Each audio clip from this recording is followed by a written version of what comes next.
अबे ओए mechanic. Madam मैं? तू नहीं क्या और क्या मैं? देखो मैडम, आपको गलतफहमी हुई है, मैं मैकेनिक नहीं हूँ। तू मैकेनिक नहीं है तो किस कार का मालिक है?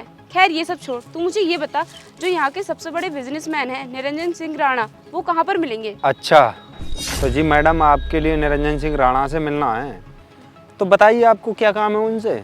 अबे ओए मैकेनिक, तुझसे जितना पूछे जा रहा है ना उतना बता बस।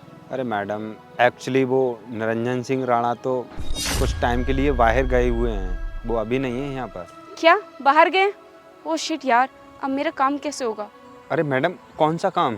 तू इतनी पंचायती क्यों कर रहा है? तो कौड़ी के मैकेनिक, तू चुपचाप से अपना काम कर जाके। दरअसल क्या है? चुप कर, तुझे जो भी बात करनी है ना थोड़ा दूर हट के कर, क्योंकि तेरे अंदर से बहुत बदबू आ रही है और तुम जैसे गरीबों से ना मैं बात तक करना पसंद नहीं करती हूँ। देखिए मैडम, मैं तो बस आपके लिए ये बताना चाह रहा था कि मिस्टर निरंजन सिंह राणा से मैं आपको मिलवा सकता हूँ। तू दो कौड़ी का मैकेनिक, तू मुझे निरंजन सिंह राणा से मिलवाएगा? अच्छा मजाक कर लेता है तू। देखिए मैडम, मैं जिनके घर में काम करता हूँ ना, वो उनके घर के अच्छे जानकार हैं, उनसे कहकर मैं आपके लिए मिलवा सकता हूँ। मैडम, आपके लिए पहले बताना पड़ेगा क्या काम है, तभी मैं आपकी हेल्प कर सकता हूँ। अच्छा तो सुन, मैं उनके लिए ना अपनी शादी का रिश्ता लेकर आई हूँ। तो क्या मैडम आप उन्हें पहले से जानती हो? अरे नहीं, मैं उनके बारे में जानती वानती कुछ नहीं हूँ, बस मुझे इतना पता है कि वो बहुत करोड़पति हैं और बहुत बड़े बिजनेसमैन हैं। बस एक बार उससे मेरी शादी हो जाए, फिर देखना शादी के बाद मैं उसे डिवोर्स देकर उसकी सारी प्रॉपर्टी लेकर और उसके सारा पैसा लेकर भाग जाऊंगी, विदेश चली जाऊंगी मैं।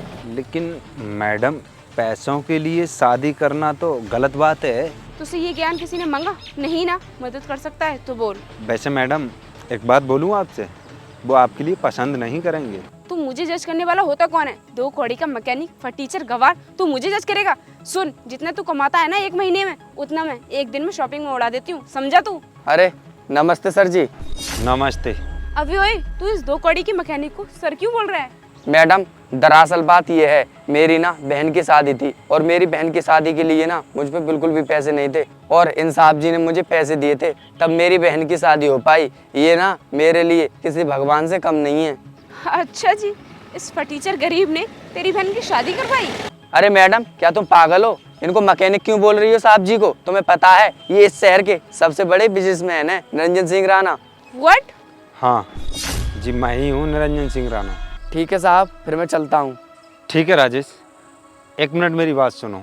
अगर तुम्हें फ्यूचर में किसी भी बात की ज़रूरत हो या कोई काम करना हो तो मुझसे बेझिझक मिल लेना और बोल देना। ठीक है साहब जी, मैं चलता हूँ। आप ना बहुत ही अच्छे हो। नमस्ते।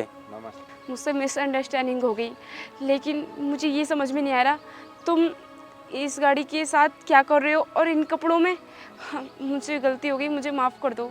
क्या है ना मैडम, वो मेरे लिए ना घमंड नहीं है पैसों का, कि घमंड पता है किसे होता है? कि जिसके पास ज़मीन जायदाद या पैसा प्रॉपर्टी विरासत में मिलती है ना, उसके लिए घमंड होता है। और तुम्हें पता है मैडम, मैं इतना बड़ा बिजनेसमैन क्यों बना हूँ? अपनी मेहनत और कमाई करके ये सारी दौलत कमाई है, तब जाकर शहर का सबसे बड़ा बिजनेसमैन बना हूँ। और सुनो मैडम, रही बात मेरे कपड़ों की, मैं ऐसे कपड़े क्यों पहनता हूँ?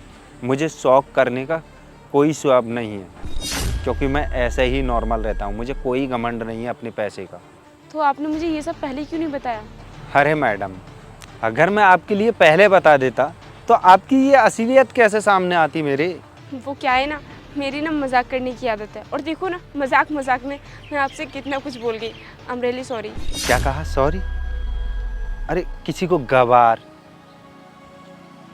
तुम्हारे ऊपर से बदबू आ रही है, फटीचर कहकर, ये सब उल्टा सीधा बोलकर, क्या ये सब मजाक है? और क्या कहा तुमने? मेरे लिए शादी का रिश्ता लेकर आई? अरे शादी तो क्या, तुम जैसी लड़की से मैं बात करना भी पसंद नहीं करता। अब तुम यहाँ से जा सकती हो। अरे निरंजन, मेरी बात तो सुन लो, चलो ना हम बैठ कर बात कर लेते हैं। खुद जाओगी या धक्का देकर निकालूं तुम्हें?